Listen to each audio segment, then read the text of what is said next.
Hello, I'm Adrian Finnegan, and this is Counting the Cost on Al Jazeera, your weekly look at the world of business and economics. This week, US debt continues to grow. It's on track to reach more than $50 trillion over the next decade. Should Americans and the rest of the world be worried? Dubbed Swiftnomics, Taylor Swift's concerts are said to boost local economies. But does the American singer have a big economic influence? And while many European nations are exploring a shorter work week, Greece is introducing longer office hours. But will the 6-day schedule work? The US is more than $34 trillion in debt. That's almost equal to its entire GDP. The figure is big, bigger than any other nation's debt. But does that matter when Washington issues the world's leading reserve currency? A new report by an independent fiscal watchdog is now sounding the alarm among financial experts.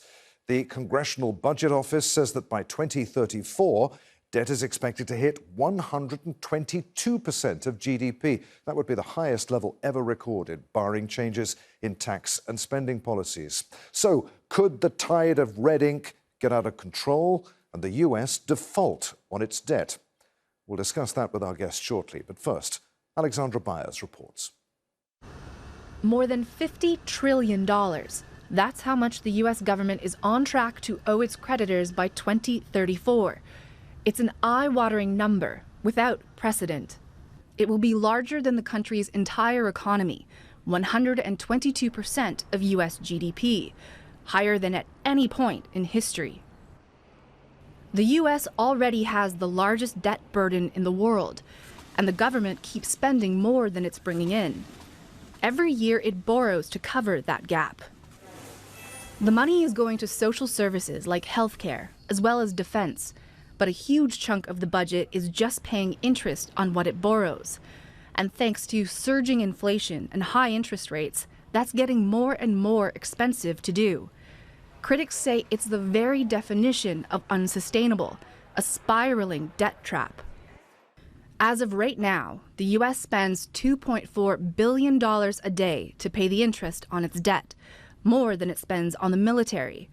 By 2034, that number will be more than $4.6 billion, as much as it will spend on Medicare. And that's money that can't be spent on the things the country needs: roads, bridges, healthcare, and education. Republicans and Democrats blame each other, and in deep political gridlock during an election year, can't push through the solutions they need: tax increases and spending cuts. Social Security and Medicare is off the books now, right? They're not to be started. Instead, they kick the problem a couple years down the road with stopgap measures that only postpone yet another tax and spending battle. You don't have to turn on the news to see how tough things are. We're $34 trillion in debt. We're having to borrow money just to make our interest payments. China owns some of that debt. And I would love to tell you that Joe Biden did that to us. But I have always spoken in hard truths, and I'm going to do that with you today. Donald Trump and our Republicans did that to us too. The American public is already under strain.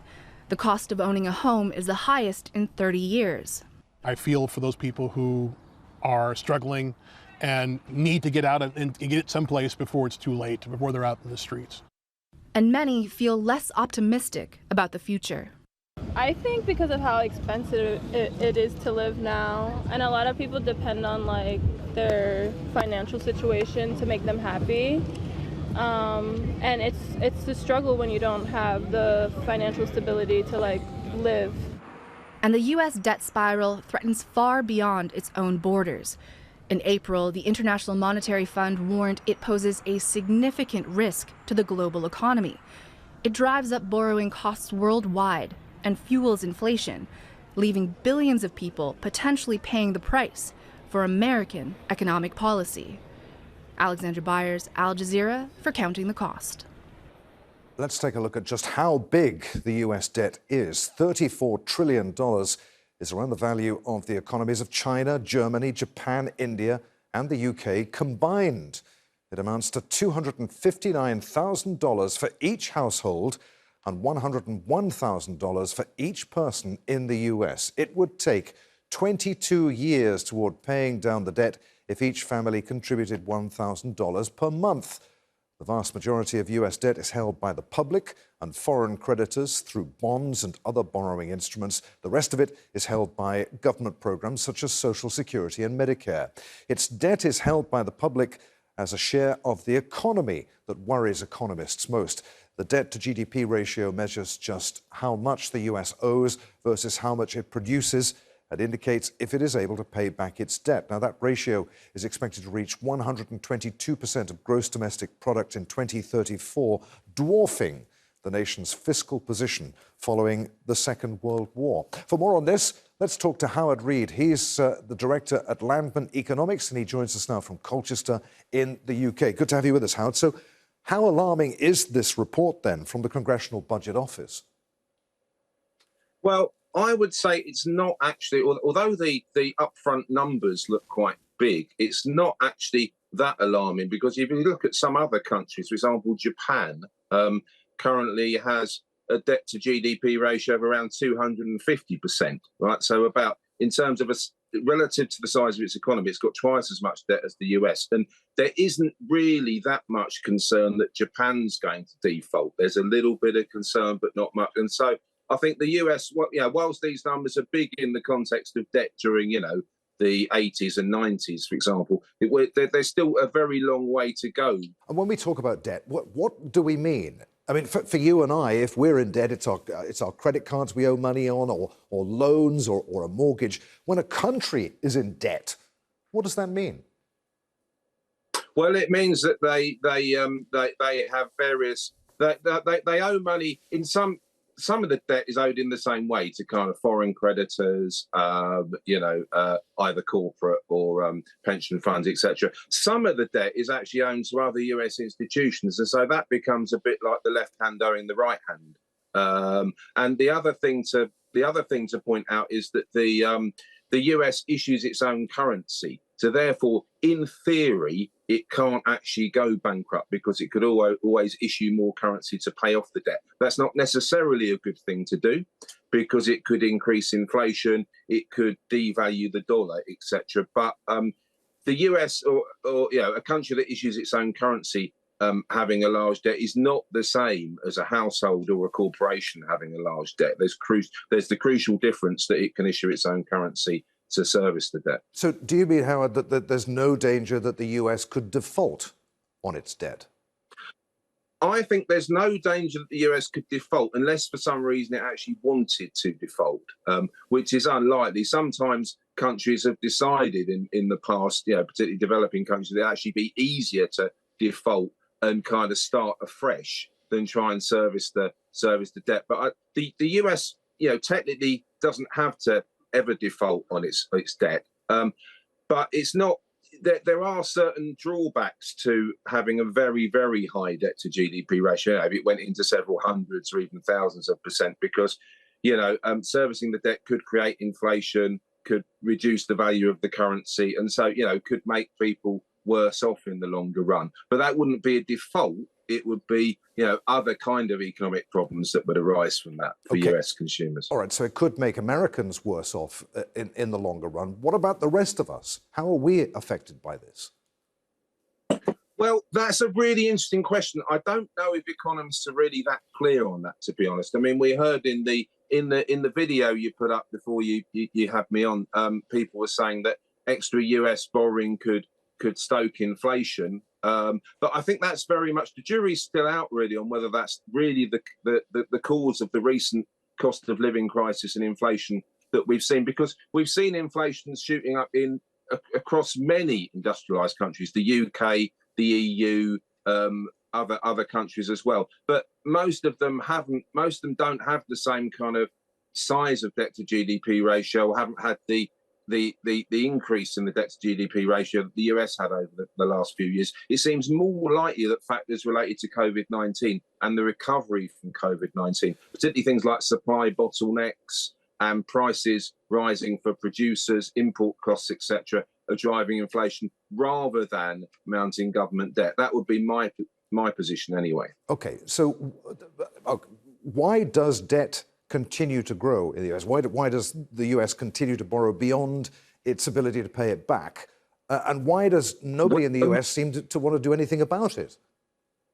Well, that's a very good question. There are two things, really. I mean, one is on the spending side, there are a number of programs like Social Security, Medicare, but also increased military expenditure, a huge increase in infrastructure expenditure through the Inflation Reduction Act that the Biden administration put through that needed to be done because huge parts of US infrastructure are simply falling to pieces. So there was a big case for investing more and also moving towards zero carbon and converting the economy to low carbon.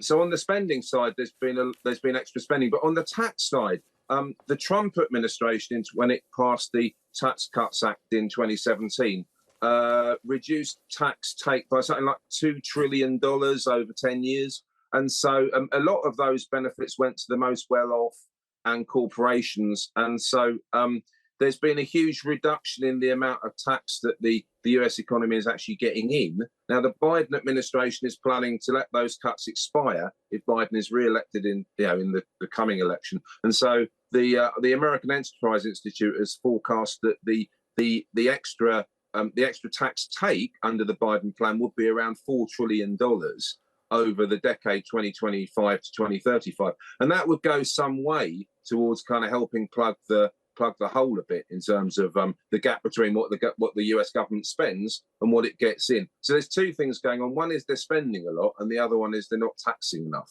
They're the two things. Howard, it's been really good to talk to you on Counting the Cost. Many thanks indeed for being with us. Thanks very much. Nice to be here. Thanks. She's taken the world by storm. American singer-songwriter Taylor Swift isn't just a music icon, but an economic phenomenon too, dubbed by some experts as Swiftnomics, because when Swift performs in town, she rallies hundreds of thousands of fans. And the so-called Swifties spend a lot of money on tickets and services like restaurants, hotels, and local attractions, driving economic growth. But the superstar's tour could push prices up, and central banks, believe it or not, are keeping a close eye on how that is going to affect inflation. Well, concert goers spend an average of $1,300 each. Taylor Swift's Eras tour and its affiliated film is estimated to have injected billions of dollars into the US economy. Eras is the highest grossing music tour ever and the first to reach $1 billion in total ticket gross sales globally. Swift will perform in 18 European cities in the coming few months, and hotel prices across concert cities are expected to increase by 44% on average, according to a recent report by Lighthouse. Well, London is hosting more Swift performances than any other city in the world, drawing nearly 700,000 people in 3 days. A report released last week says the megastar's concerts will boost the city's economy by around $380 million.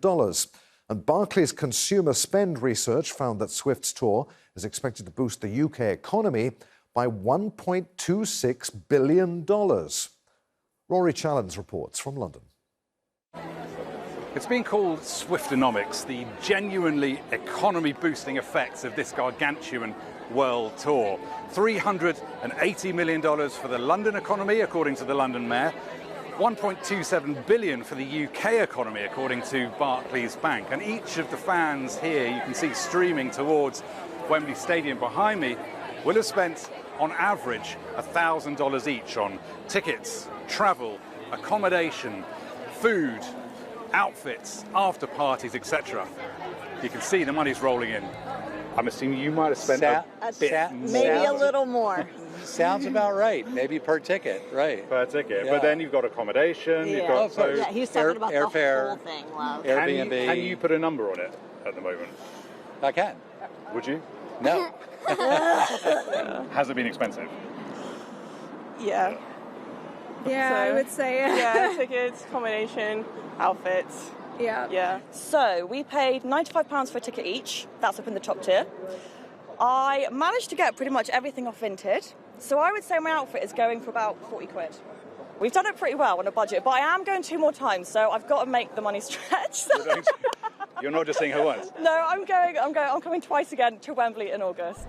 London is one of the richest cities in the world. It puts on hundreds of thousands of musical and sporting events every year. But the Mayor's office knows that this is on a different scale. It's got as frothy as any die-hard Swiftie, boasting that London is hosting more Taylor Swift concerts than any other city in the world, and that 700,000 people at least will have seen her live here. Not since the Beatles or Elvis Presley, Madonna or Michael Jackson has the like of this been seen. And if you're looking at just the cold hard cash, not ever. Rory Challens for Counting the Cost. Joining us now from Birmingham is Maria Silu, who is the Assistant Professor of Economics at the University of Birmingham. Good to have you with us, Maria. Now, as an economist, what do you make of Swiftnomics? Is it a real phenomenon or just hype? Swiftnomics is a real phenomenon. As we can see, Taylor Swift has been very successful businesswoman and has been made a lot of strategic decisions. And when we talk about Swiftnomics, we mean the economic impact that Taylor Swift has on various sectors, which mainly are driven by her tours and concerts. And of course, we also have the sales and spending that she brings through indirect spending. So are central bankers right to keep an eye on what's going on here? Could Taylor Swift actually have an impact upon a country's inflation rate? That's a very good question. Yes, they need to keep an eye because, as we said, it's a phenomenon and it's something that we can see that she surpassed the gross touring, and therefore we need to make sure that, and depending on the economy, of course. So in smaller economies, there is a higher possibility that Taylor Swift, when she tours there, she will bring a much higher impact on the economy and may most likely to increase the prices at the longer term than a larger economy. So depending on the economy, of course, but always we need to keep an eye because we saw the large impact she has in general overall globally. As we heard in that report, Swifties are spending a lot of money in order to see Taylor perform live. Surely that just means that they're not spending money elsewhere, doesn't it? So what I'm expecting as an economist is that there is a reallocation of spending. So the funds will save money to spend on Taylor Swift concert, tickets, merchandise, and so on. And they're cutting from somewhere else. But I'm expecting that they are cutting from non-necessity goods. For example, luxury goods. Instead of going to, let's say, holidays in Spain, because I'm in the UK, they are saving money. They come to London for her tour, for example. So I'm expecting that the necessary goods, there will be a spend on those, but then they are saving for a long time just to go to her tours. So who actually profits from Taylor Swift? I mean, obviously she's making a lot of money herself, but who else is making money? So as we can see, there is a immediate short-term impact on the local economy where she does the tour and the concert. So the city that she does a tour immediately has a positive impact because they need more, as people visit and more tourists, we have more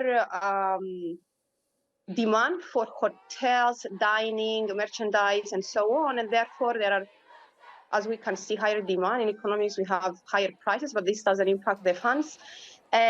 So the more money they are spending, the funds in the city, then those monies are injected back to the local economy because of the spending. And as we can see, because she has a global tour, and for example, in the UK instance, she visited Edinburgh, Liverpool, Cardiff, and then London, we can see that there is also the national effect on the economy, where we can see that immediately makes those countries, most cities, more attractive to tourists. Of course, we know London is always has many tourists, but also other cities now, they're more popular due to hosting Taylor Swift. And finally, globally, this is something that we need to observe carefully because it's a long-term effect. With more data on the economies and the countries later on. Maria, many thanks indeed. It's great to talk to you. I didn't ask you. Are you a Swiftie? Have you been to see her? Yeah, that's a very good question. I am a Swiftie. I haven't managed due to work commitments, but I will try and attend. Great Hopefully stuff. soon. All right, Maria, thank you very Thank much indeed. Good to talk to you on Counting the Cost. Thank you so much. Now, cocoa farmers in West Africa are turning to rubber as production costs rise. They say that unlike cocoa, farming rubber isn't as intense and is less costly. Industry analysts say that the current drop in output is due in part to the gradual shift by farmers to the rubber crop. Al Jazeera's Ahmed Idris reports from Agboville in Ivory Coast. The cocoa industry in West Africa blames this white, dripping sap as the biggest threat to its cocoa supply after climate change. A growing number of farmers are either diversifying into natural rubber or turning their backs on a crop that sustained livelihoods for generations and put Ivory Coast on top of the global list of cocoa producers. Sawadogo Musa is the president of the local cocoa cooperative in Agboville, a town north of the business capital Abidjan. He farms both crops. Farming rubber is like being on a salary. You harvest it almost every month, unlike cocoa, which is harvested once or at most twice a year.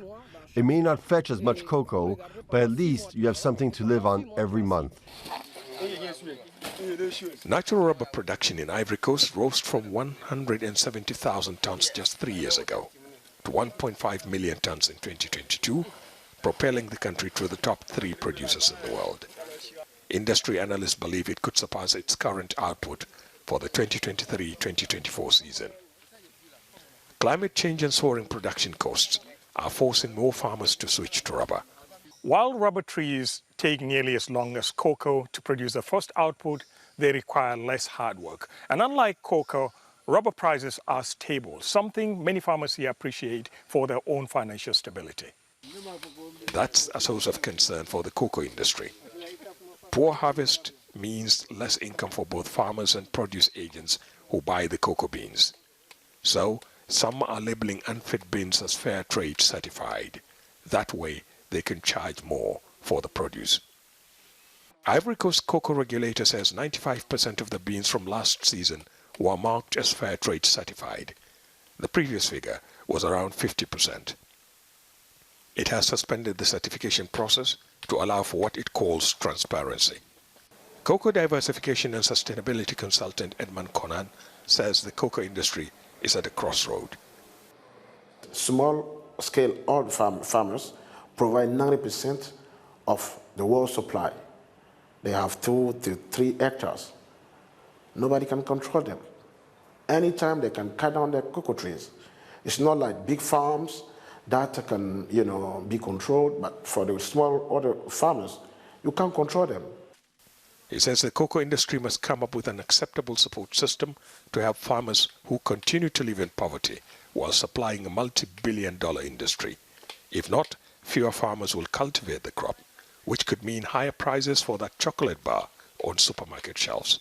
Now, Greek employees work longer hours than any other workforce in Europe, with an average 41 hours per week. Many of them are now expected to work even longer.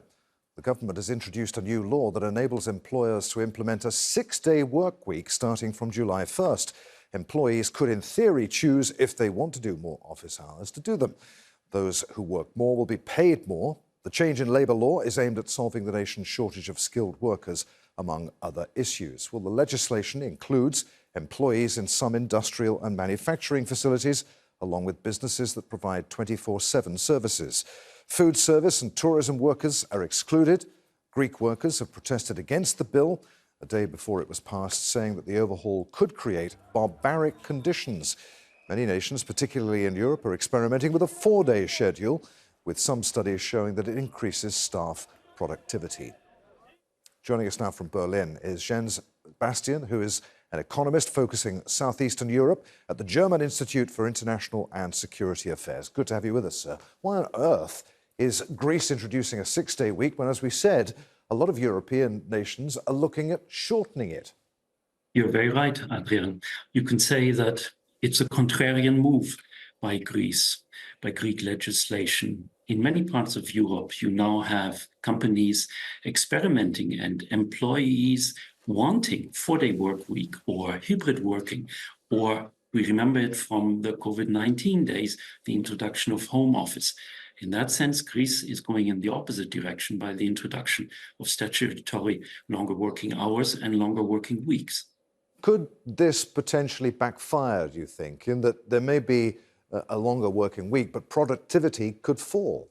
I think productivity here is an important issue. I'm not convinced that you can raise productivity through longer working hours, in particular if it's involuntary. It's about working smarter. It's not about necessarily working longer. Productivity gains can be achieved otherwise. Better education, better pay for your workforce, different forms of recruitment, and equal opportunity for men and women in the workplace. Greece ranks something like 15th in the EU in terms of its minimum wage. Is this going to have an impact on wages, do you think? Will workers be paid extra for the hours that they work? At least on paper, it is suggested that they will be paid higher wages if they work longer. But one should not forget that that may also mean that with their higher pay, they also then can move into a higher tax bracket and make higher social security contributions. At the end of the day, what they take home may not be that much more. And is it really voluntary? Do Greek workers actually have the power to say, you know what, no, I'm sticking to a 5-day or a 4-day working week? I think that anybody who's familiar with the Greek political economy knows that the negotiation position of the employer is stronger. Employers have discretion about how to implement longer working hours. And to say no to such an employer, you may risk losing your job, you may risk that your fixed-term contract is not prolonged, then you rather say, I'll do it, even if it's involuntary. Really good to talk to you on Counting the Cost. Many thanks indeed for being with us, sir. Thank you, Adrian. And that's our show for this week. If you'd like to comment on anything that you've seen, I'm at @Finnegan on X. Try to remember to use the hashtag AJCTC, or you could drop us a line. countingthecost@aljazeera.net is our email address. As always, there's plenty more for you online at aljazeera.com/CTC. That takes you straight to our page, which has individual reports, links, and entire episodes for you to catch up on. But that's it for this edition of Counting the Cost. I'm Adrian Finnegan from the whole team here in Doha. Thanks for being with us. The news on Al Jazeera is next.